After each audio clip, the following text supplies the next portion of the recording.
This is Everyday Discipleship, a podcast whose mission is to equip Christians to live lives with a biblical worldview. My name is Josh Rice, and with me again is Cole Chenal. We're both pastors at Reformation Baptist Church in Northwest Arkansas. Today's topic is about the Southern Baptist Convention. If you've been listening at all to the news, you've probably heard that there's some controversies, some fault lines, some things like that. But what we wanted to start with is just kind of explaining what the Southern Baptist Convention is, why as a church that we're a part of it, and kind of a roadmap for what's going on going forward. So to start off, I'm going to kick it to you, Cole, and just have you explain what is the Southern Baptist Convention? Well, before we even start talking about the Southern Baptist Convention, we have to make an important distinction that I don't think most people understand. Mm-hmm. Being Baptist is not the same thing as the Southern Baptist Convention, being Southern Baptist. Yes. The Southern Baptist Convention is a denomination. Being Baptist is an ecclesiology. I think we mentioned it in our episode where we talked about our new church name, Reformation Baptist Church, and why we chose to have Baptist in the name. Because there's a lot of churches that don't want Baptist in the name. They think it has a negative connotation. And usually because of denominational ties, that people don't want to be associated with a denomination, and that's what's created this discombobulation where people don't actually understand what it means to be Baptist. Where being Baptist, really, if you're going to break it down to a core issue, it means you believe the only people who should be baptized and belong to the church are regenerate Christians. Mm-hmm. So novel idea. Most people are going to hear that and say, well, who doesn't believe that? Paedo-Baptist. Yeah. There's a reason they're called Paedo-Baptist and we're called Credo-Baptist. Because when you baptize a baby, hate to break it to people, they're not saved. Well, and look, to be fair, the Paedo-Baptist, the Orthodox ones don't say that baptism they don't say it. Saves babies, but what they will, that is a distinction between us and them, that they do accept their infants as being members of their church in the hope of family covenant and all that kind of stuff. That's a really complicated issue, but at the same time, that is a distinction line between us. Yeah, and it's just a distinction, because they would say, well, does that mean your babies and your members' children are not part of your church? Listen, I don't know all the answers. Here's how I consider it. If they're covenant members, their kids are part of our church because they're in our family. They're in our... So it's just the fact that, we as Baptists, yeah, you're right. Presbyterians do not believe baptism saves. It's just that we believe as Baptists, when you start baptizing unregenerate people, whether that's adults or babies, you start muddying the waters on what the church actually is and who the church actually is. Yeah. And part of our witness to the world is our holiness as the people of God and our life together. Mm-hmm. So if you take it out to extreme, if you get a church that is 50% unregenerate people and 50% regenerate Christians, that church is not going to give an accurate picture of who Christ is and his power to save to the world. Mm-hmm. And so as Baptists, we just believe that people that are part of the church, and the only people that should be baptized as Christians, are genuine professing believers. Mm-hmm. So that's Baptist as an ecclesiology. Southern Baptist as a denomination is really just church partnership, essentially. Because that's where another unique difference is that I think people don't know about Southern Baptist, maybe, is that if you've been Southern Baptist, you know about it, because, man, they love their autonomy, and they should love their autonomy. Yep. But if you're like a Presbyterian, right, your Presbyterian assembly or synod or whatever you want to call it, they can actually start making decisions in your church. Yeah, and oftentimes the denomination or the overarching governing system of the church actually owns the church building and things like that. And that causes real trouble when denominations start to split, like we've seen with United Methodist, where the denomination itself owns buildings, and those churches have very limited autonomy. That session or that presbytery or whatever can come in and fire a pastor because that hire a new pastor that the church doesn't want anything to do with. That's exactly right. Yeah, so Baptists are known by their autonomous polity. We operate as the local church that has its own government inside of its own church. Yeah, the idea being that every New Testament church, every local New Testament church, is truly and fully the church. Mm-hmm.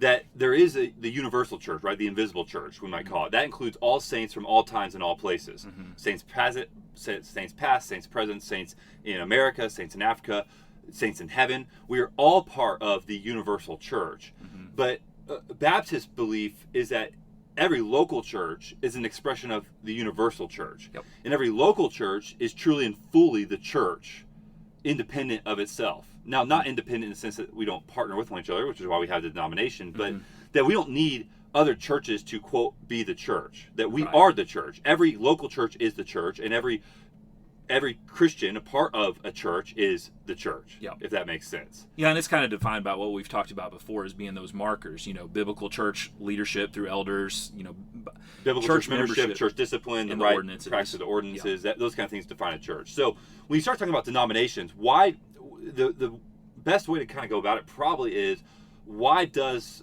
the Southern Baptist Convention exist? Southern Baptist Convention started in 1845, and it exists for missions. Yep. That the whole idea is that every Southern Baptist church is an autonomous local body of believers, and we partner together as a denomination to carry out the Great Commission. We really are Great Commission Baptists. We want to preach the Great Commission. We want to preach the gospel of Jesus Christ to the world so that more people might be saved. We want to evangelize the lost, and that we believe that's more effectively done together. That a church of 50 people by themselves can do some things, but 10 churches of 50 people together can do a lot of things, and a lot of good. And I would say you consider it this way, right? That the normal church, the average church in America, is less than 50 people. And when you consider that, most of those churches are not able to even have a full-time pastor for their own body. So they have a bivocational pastor who's working in the secular world. When you ask that church to not only have their own pastor, but then to try to send another pastor out into the mission field to start a church in another country, that really becomes a financially untenable situation. How do you do that? And so really the idea of our partnership as a denomination is that from those small churches, I've heard it really well described before as being a force multiplier, that all of these small churches that can't handle sending an elder out into the mission field to start a church and to plant a church, they can join together, and then they can send biblically qualified men out to start churches where people are unchurched. And that really is the beauty and the idea of the Southern Baptist. And the Southern Baptist has been just a phenomenal mission force. Unreal.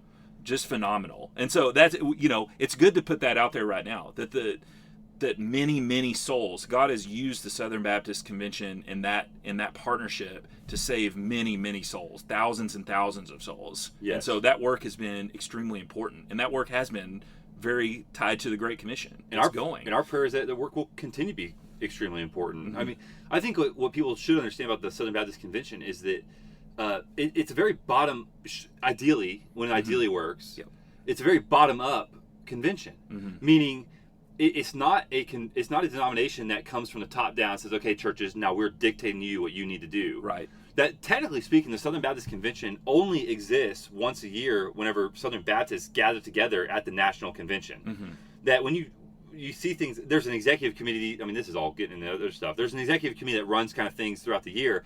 But the convention decides what it's doing and where it's going at the convention. That's right. Once a year.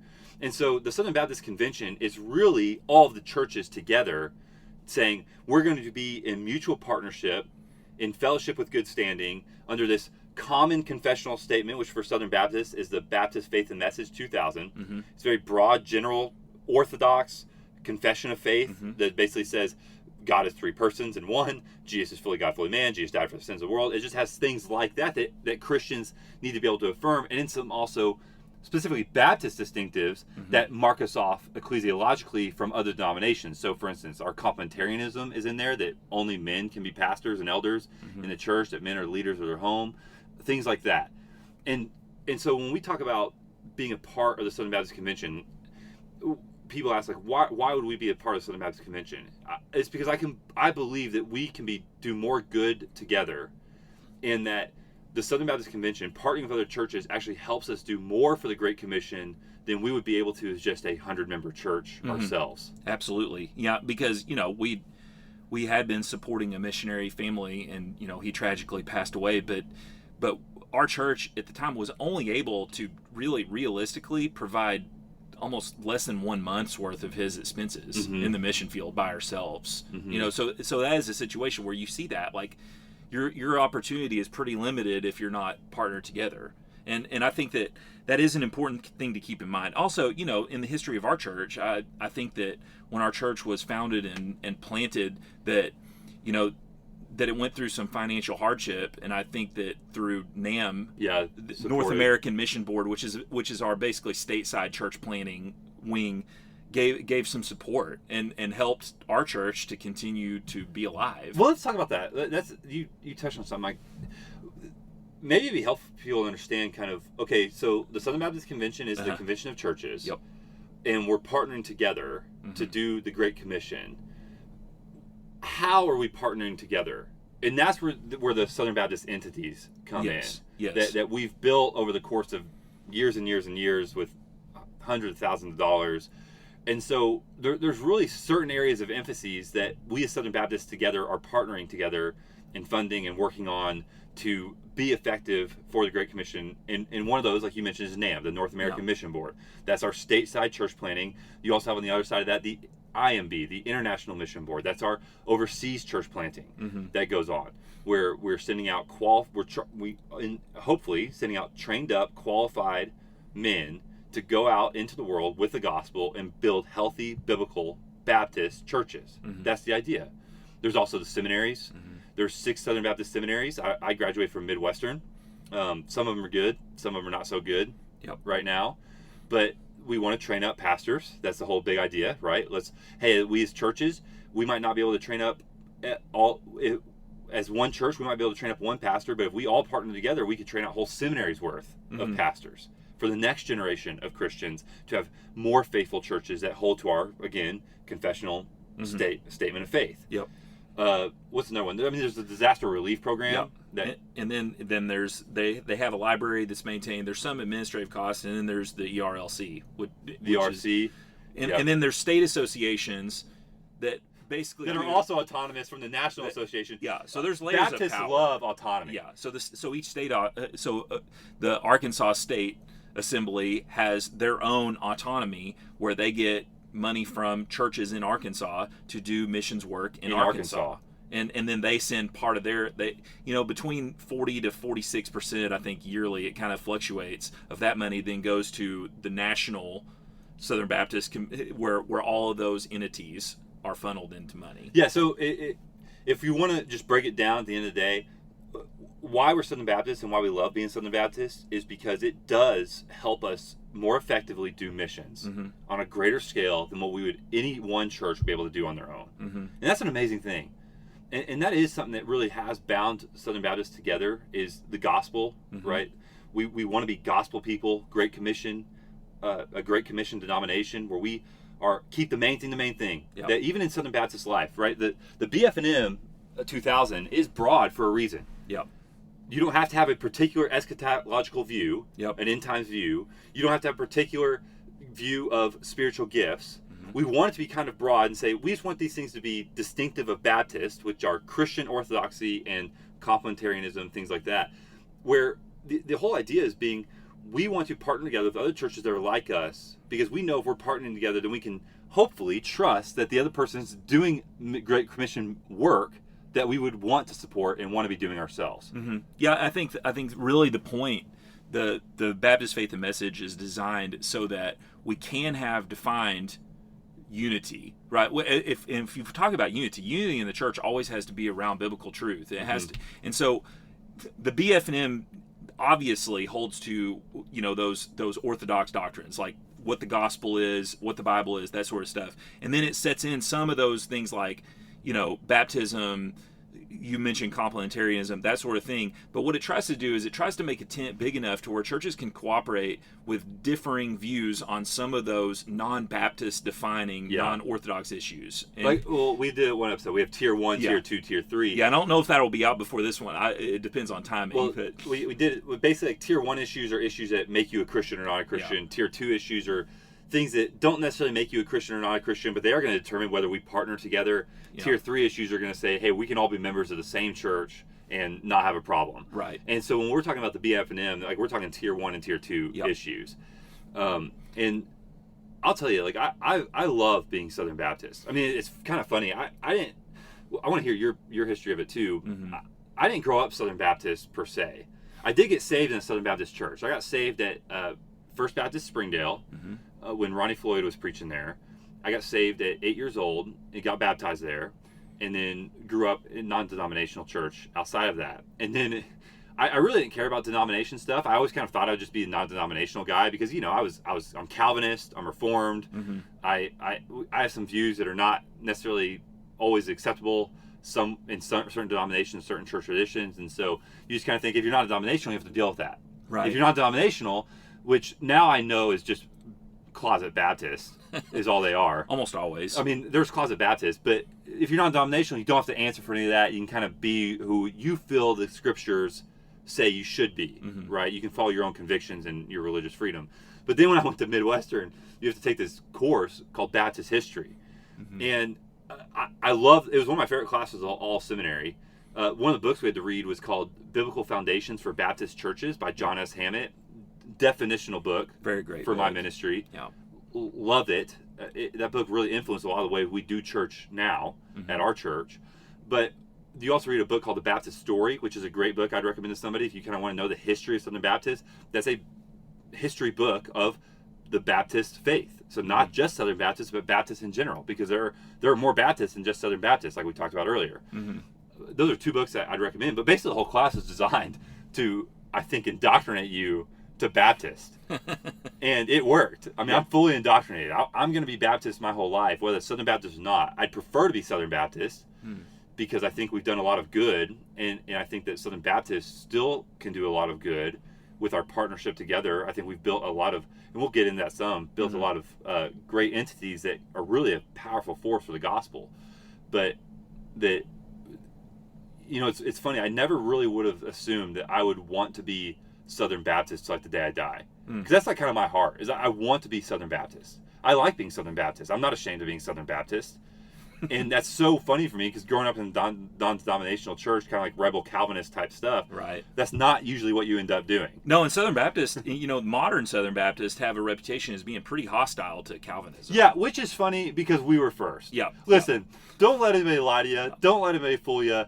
Baptists were first Calvinists. We were Reformed way before the free will kind of stuff crept in. Yep. We were the first ones. We're the true Baptists over here. Yeah, and I would say that, you know, the kind of the rise of the non-Calvinist view really mirrors a lot of, you know, kind of the source causes of what's going to cause, you know, some of the issues. And, you know, my history with Southern Baptist, I only have a 4-year church window in my life where I was not in a Southern Baptist church. And so I'm 40.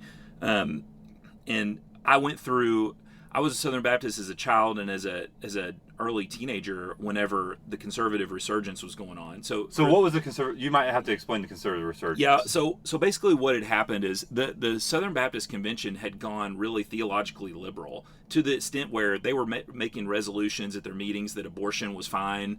They were really hiding and doing, you know, really doing the 2 Peter Jude false teacher thing, where seminaries were pumping out a bunch of really errant doctrine that was really kind of not believing the Bible is the inerrant word of God. That's right. Saying things like the Bible contains the word of God, that sort of thing. It was really, if you want to put a name to the heresy is called Socinianism, which is basically liberal worldview. It's like sin is okay.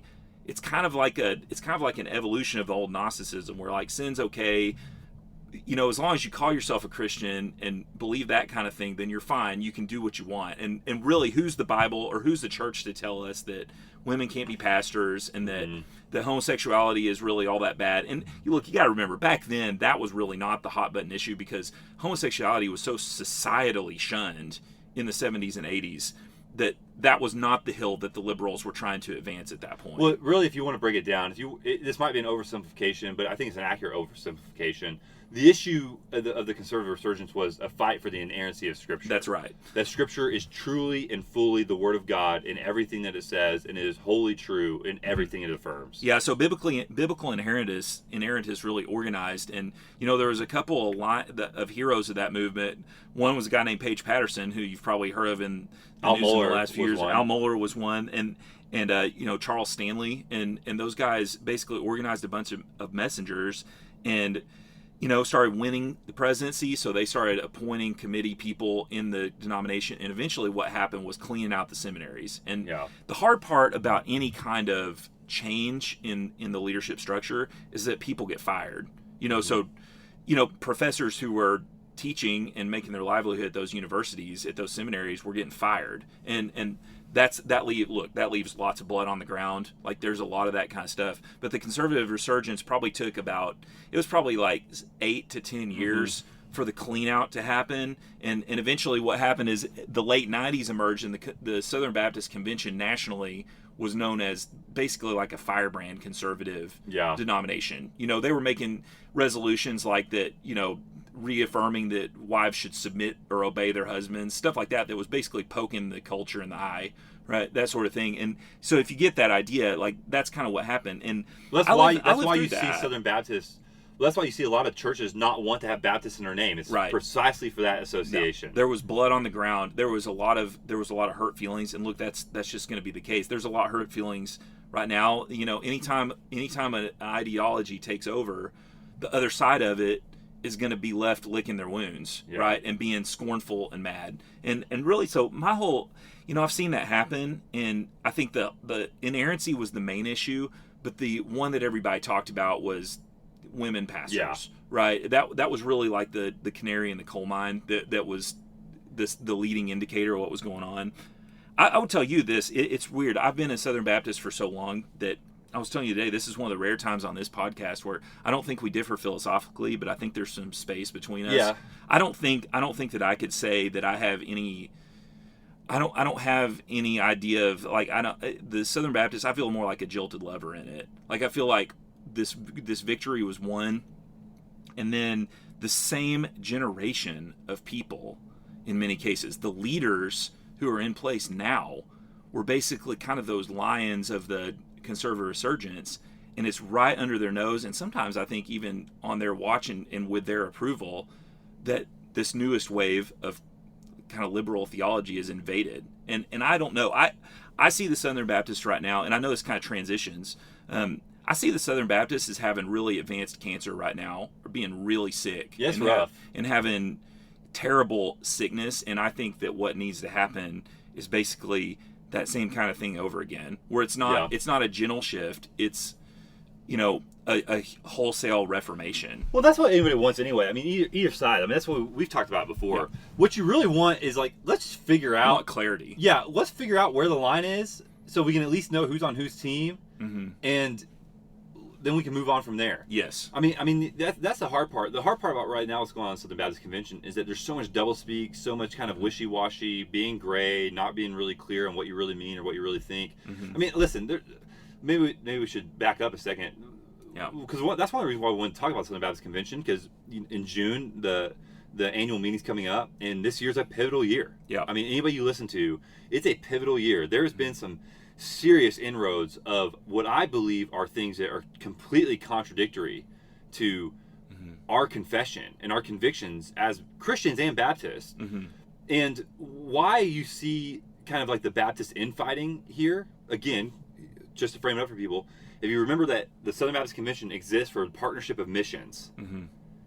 No church wants to partner with somebody that is not going to do church the way they think it should be done. Or especially if you think that you're going to fund people to go out and proclaim a false gospel. Exactly. And so that's why you see all the rabble-rousing kind of going on, is because there's this distrust that we're all working off the same playbook. Yep. That it'd be like our church funding a missionary and then finding out that missionary is having women pastors. That would be a huge problem. We would not be able to continue partnering with them. And that's kind of the fear of what's going on right now, and why it's so important for us to get clarity. And I think a lot of people are hoping at the annual meeting this year, which I think their hopes might be a little bit ill-founded, just because I think we live in an impatient culture, and like you said, the conservative resurgence took 8 to 10 years. Yeah. And I think we're by and large better off than we were when the conservative resurgence was needed. But it's still, but it's not like by and large where it's miles and miles. So I think I would slightly disagree with you, because I think that when the conservative resurgence happened, that there really was that clarity. Like the Southern Seminary in Louisville, they were pumping out egalitarian pastors. They were bold about it. And I think right now what's going on is that there is some boldness, but it's rarely in the public. It's caught. So why you think it's as bad is because you you don't think there's actually a straight answer of how bad it actually is. Yeah, and so you're assuming the worst. I don't know if I look not a negative way. No, just there's a lot of evidence, but there is there's a lot of evidence of bad stuff going on. A huge amount of evidence, but there's not a whole lot of the people in charge owning that or speaking clearly to explain why that happened. You almost supposed to get the twist of screws to make it happen. Yes. So let's just talk about what are some of the issues, because this is a pivotal year for the SBC. Yeah. Again, keeping in mind that it's not going to get fixed in one convention. Mm-hmm. I mean, it's just not. But some of the issues that we see, that one of the reasons why we really felt an urgency to go. Mm-hmm. One was, listen, just practically internally for us, we stopped giving to the cooperative program. The cooperative program is how Southern Baptists do missions. Yep. You basically take your missions giving, you give it to the cooperative program, and then the Southern Baptist Convention distributes that based on percentages that are voted on by the convention at the annual meeting, distributes that to whatever entities need it. Mm-hmm. We stopped giving the cooperative program because we're saying, hey, some of these entities are doing things that we as a church cannot in good conscience support or partner with. Mm-hmm. So like one of those would be the ERC, which is just a dumpster fire. I mean, people that defend it, I don't understand how you can defend it. It's so ridiculous. Just bear in mind that the ERLC, which I don't have a problem with this. The Ethics and Religious Liberties Commission. Yes. So they lobby. They're basically a political lobby group. They're supposed to be for religious liberty. You know, a few years ago they caught a lot of heat, and I think unfairly at that time they caught a lot of heat for defending a mosque. But the problem is they've said nothing about what's going on in Alberta with, you know, the church being shut down, with Pastor Coates being put in prison. They've said nothing about what's going on in California with MacArthur's church being fined.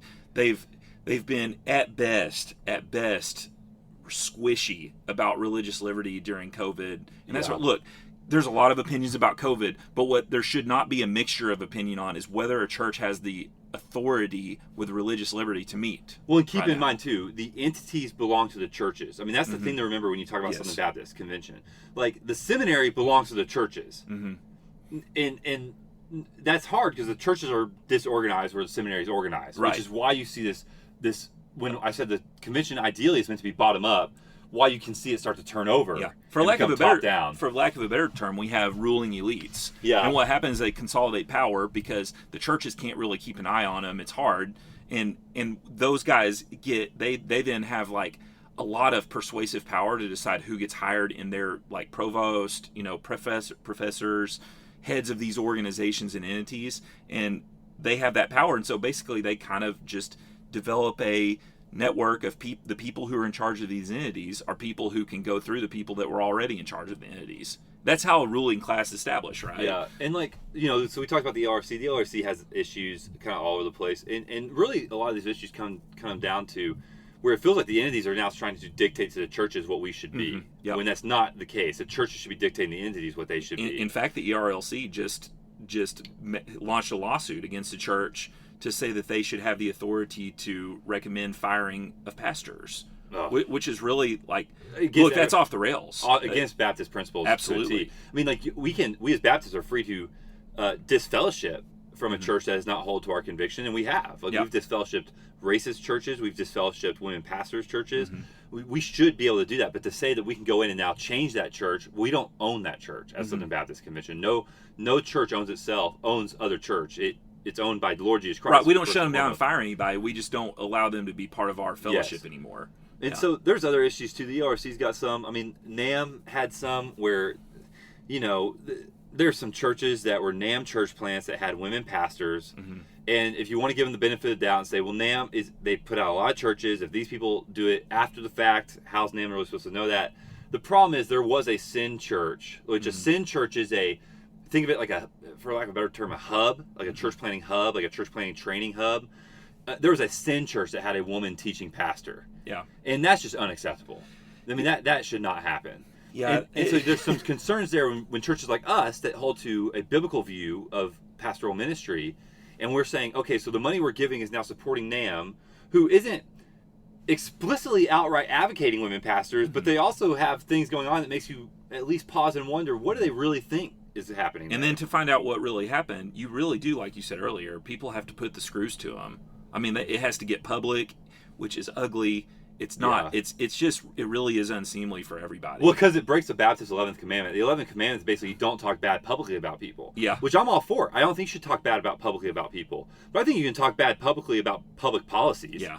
And that's what we're talking about. But Yeah. people, because they're public policies of people, it gets a little bit muddy and stuff like that. But then, even the seminaries, I graduated from Midwestern not that long ago. And when I went, I have only glowing things to say. I loved my time at Midwestern. I thought it was really great. I thought I learned a lot. I grew a lot as a man. I grew a lot as a pastor. But the problem is, and not in some seminaries, they're 6, right? Mm-hmm. Different than others. Some of them are more liberal than others. And by liberal, liberal is maybe too hard. Liberal in terms of Southern Baptist. Well, one of them is just liberal.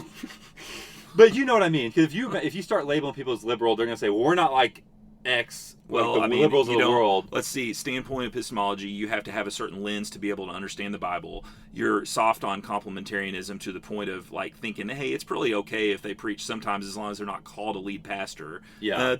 Social justice, we need to go whole hog on that, while denying critical race theory is a problem, but spouting off everything about it. I mean, at some point, being soft on homosexuality even, and that seminary is Southeastern.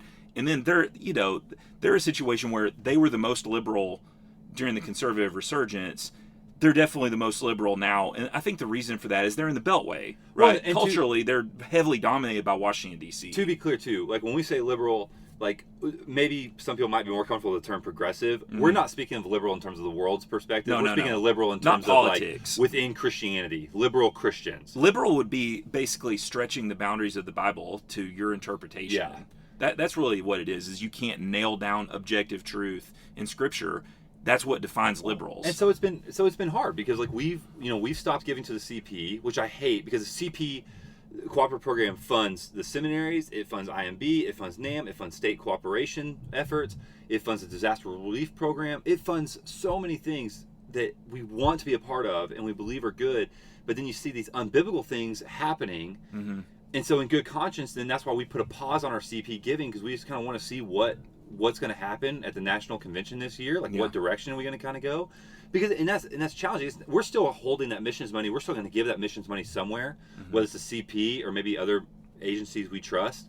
But I don't like that. Mm-hmm. Like I want to be able to give the CP because like when it all works, let's put it that way. When it all works, the CP is amazing. Mm-hmm. It takes. You're able to really partner and be a part of something bigger than your own church in a thing that really matters and in a way that you actually believe, that holds your convictions. Mm-hmm. Yeah, because they have to hold to the BF&M to be able to be part of the deal, right? I don't know. I see the infiltration as being really three big problems with SBC. One problem is obviously the infiltration of social justice. Yeah, woke theology, CRT. They say they don't believe in CRT, but I don't believe in CRT, game, right? But I think all the things that CRT thinks. I just don't use that label. And really, to be honest, during the conservative resurgence, the seminary heads and the professors who were promoting, the Bible contains the Word of God, they were signing the abstractive principles every year. Saying that they believe the Bible. It's like right now with that's the game. With standpoint epistemology, with critical race theory and intersectionality kind of creeping in. I don't think there's a single Southern Baptist that would not say the Bible is fully sufficient. Mm-hmm. They'd all confess it, but they're functionally avoiding it. Yeah, so they have orthodoxy and not orthopraxy. They don't practice the doctrine. I think the other big problem is basically the good old boys network, which I would almost consider to be corruption, like scratching each other's back. I'll give you a cover letter for your resume. I'll write an introduction or a recommendation for your book. Mm-hmm. I'll help you get with this publisher. If you scratch my back, I scratch your back. That's what you're talking about. And grants to my friends, like I'm going to plant a church or I need a church renovation and getting $200,000, which happened, and the guy left the Southern Baptist Convention within a year, and all that money is just gone of CP money. That's the downside and the really bad thing of showing biblical partiality. That's what's happening. You're showing partiality. And then I think you have, so you have social justice, you have the good old boys network, or the really kind of the ruling class pay to play kind of deal. And then the third thing is really that old one. I mean, we've got, the attack on male pastors only. And that's really been more bold in the last 6 months or so. Oh, dude. The other one's been going on the other two have been going on. The social justice has been probably about since 17 or 18, kind of boldly. The other one's been going way back. It probably never stopped. No, it's always been, and that's like what's frustrating, is that people either outright questioning our complementarian convictions or functionally denying them by not calling a woman a pastor, but she still preaches on Sunday. She still does all the things a pastor is supposed to do. We just don't call her a pastor. I mean, it's just pathetic. And it's really disgusting to me.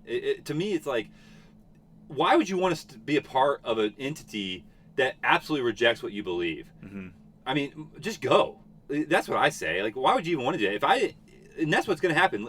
If God forbid, if the Southern Baptist Convention affirmed women pastors, if they affirmed homosexuality, guess who's calling the state convention tomorrow and getting out? Yeah. Me. I'm not going to stick around in that. Yeah, and I think that's the goal, right? Is that people do want to take it over, and I don't know what, the enemy causes division. The enemy causes, slander, accusation, that kind of stuff. So we have to be careful dealing with that we're not making accusations based on things that are not verifiable. We don't look at internet rumors and gossip. We look at primary sources, what people actually have said with their own mouths, things that we can verify.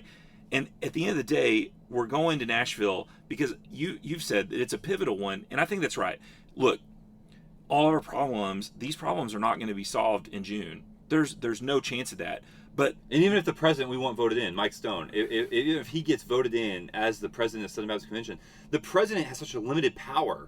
His really biggest power is he appoints the committee on committees, the committee that decides who's going to be on all the other committees, that then decides the board of trustees for all these entities. Yeah, but what you can see is the start of it's like shots fired. Yeah. So let's say that Mike Stone wins the presidency. That is a sign that the conservatives have shown up to that convention and they want to get control of this thing, because he is not who the entities want right now at all. And so that's a signal that it's going to start changing those committees, and then you build momentum, and that's the conservative resurgence. The president after president after president. Let me ask you this, because I see the problem of because money talks. That's the hard part about Southern Baptist Convention. Money talks, mega churches, that's what you start seeing.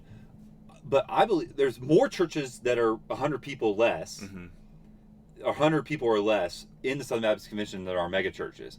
In my opinion, I don't know what you think. My opinion is that there's more churches like us than not in the SBC. I think more churches are conservative, faithful, godly, Bible-believing churches than there are not in the SBC. Boy, I hope so. I mean, this last year, the social justice stuff by itself just really... That's eating everybody alive. It has, but, if that's the way you've gone... you're not coming back. Then either you're not going to show, or you're gonna come and vote for Litton. And I think both sides of it. Look, our side and the more liberal side, they both want clarity, because churches are jumping out of SBC from both ends of this right now. And I think that what happens is we have Litton, who all the entities want. He's super woke, that kind of thing. And then we have Mike Stone and Randy Adams, who are definitely on the right side, the conservative side. And then you have Mueller, who's really the old school institutionalist, who's kind of in the middle. I think if Mueller wins the presidency, that what we've got is really it's a stalemate. It's status quo. It's a stalemate. It's what it is right now. And I think both sides would be very frustrated by that. Yeah. I really do. I think I would look to see a lot of conservative churches leave if Mueller wins, but I would also look to see a bunch of liberal churches leave if Mueller wins. I think that's the thing. It kind of feels like if that happened, it's just, okay, we got to wait another 2 years. Maybe we have a stalemate. Yeah, we just got to wait another 2 years to kind of figure it out again. But at the end of the day, I mean, I have hope. Like, I have hope for this. I'm not... And this is where you and I differ, where I kind of say, you're kind of a foot out the door. You're willing to leave a little bit. Not a foot out the door. Look, I'll put my cards on the table. I would vote to leave today. Yeah, and see, like I'm at the impression that they're going to have to push me out of here, because I'm not really willing to give up all the things we've built over the hundreds of years that we've existed. That I'm not willing to give those up to the liberals just because I'm not willing to get a little bit bloody in the fight of it. Yeah, I know you don't mind fighting either. I know it's not like a cowardice thing. Well, I love to fight. I know, but like it's just that I'm not wanting to leave until I just absolutely cannot be a part. Like if they start saying things that is what I believe is antithetical to the gospel and antithetical to the Word of God, that now represents our church in a bad way. And that's why that's what you do. You pause the giving, you pause the money, because you're now you're kind of in partnership in name only, essentially, because you want to try to right the ship. Yeah. But then it's when that name only becomes unbiblical things that Right. you kind of have no option. Yeah, and I think I probably do agree with that more than I disagree. I think that, I say that it's a little. I would if you brought the proposal. Hey, I feel like we should leave the SBC. Let's vote. I would vote yes to leave. I'm not bringing that up, and it's within my right as an elder. I can make that proposal and draw a vote on it. I've not done that because I do think that there's wisdom, and I've said this for months now, or actually years now. I think there is wisdom in at least having a chance for the messengers to meet in the post-Greer world, where these lines are very clear. Look, the lines are so much clearer than they were when J.D. Greer was elected, and he didn't run as a Wokey. Well, that's the thing. It's like I'm not. That's where my opinion kind of comes. I'm not willing to make a decision unless I know what I'm making a decision about. Mm-hmm. I don't even know what the SBC really is. I have a thought and I have a hope, but it's kind of a little blurry. Yeah. And so for me, it's like I don't want to make a decision when I don't really know what I'm making a decision about. Right. Yet. That's the hard part because they're sneaky.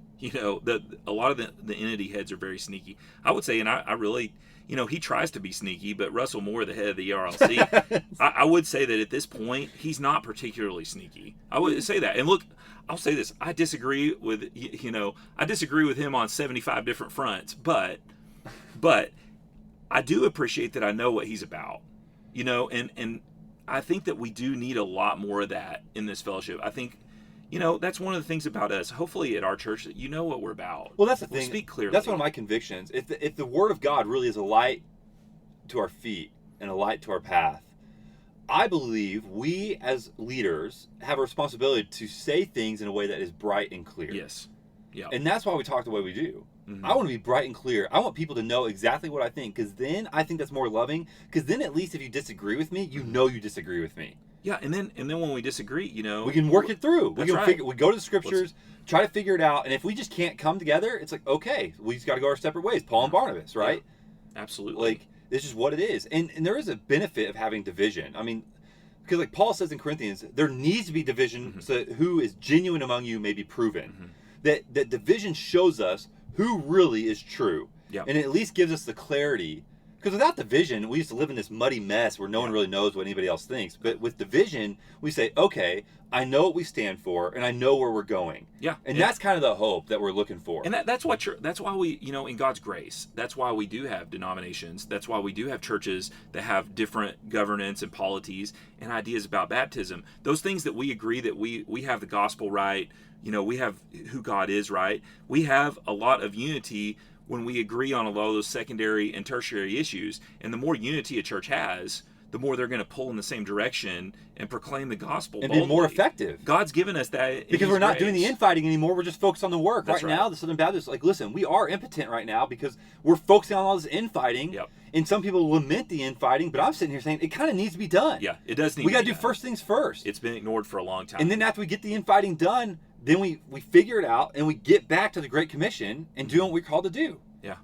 And so what I hope to see in Nashville is, again, nothing's going to get fixed. People that think stuff's going to get fixed, or if they're looking for absolute clarity, they're fooling themselves. That's just not going to happen. What you want to see from Nashville is a step back to our convictions. Yep.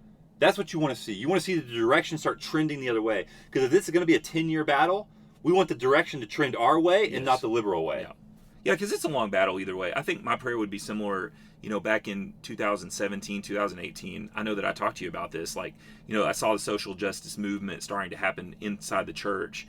And my prayer and my desire back then was that the people who were sold out and were false would be very clear very quickly about who they are. My prayer would be similar for the Southern Baptists. I pray that we would have clarity and direction, that we would have it quickly. Yeah. And I think either way, like, I think Litton on the liberal side or Adams or Stone on the conservative side give us a step towards clarity in either direction, so that those different camps can start, deciding, hey, is this the fellowship that we want to send missionaries out? Yeah. And I think that's probably what I have for it right now, and I'm hopeful about that. I know that the Lord is a Lord of light and clarity and truth, and so I trust God. Yeah. I know that His kingdom is not going to fail. He doesn't need the Southern Baptist Convention. He doesn't need it. His kingdom will still grow. His kingdom will still go forth through the proclamation of the gospel, through faithful churches. Mm-hmm. The gospel went forth for 1,800 years before the Southern Baptist Convention came along. It's going to be okay. It's just that we want to be faithful to what God has given us. Absolutely. Whether that means sticking around and fighting, or that means having to leave and cut bait and do our own thing. But at the end of the day, what we can't forget, and this is a good place to stop, it's all about the Great Commission. Mm-hmm. It's all about people knowing Christ. It's all about the fact that people are going to die today that do not know Jesus and spend eternity in hell. Mm-hmm. And we have the message that can save them. Yeah, it was the old RA. This is how deep Southern Baptist I am. It's the old RA motto was 2 Corinthians 5:20. We are ambassadors for Christ. Ambassadors. That's the deal. 100%. We're ambassadors of the King. Well, I hope this was helpful. I know it was kind of a deep dive into Southern Baptist stuff. I hope it helped to clarify some issues, and we'll probably be following up with this, later on after the convention meets. But until then, I hope that God blesses you in everything you're doing in your life. Join us again next time on Everyday Discipleship.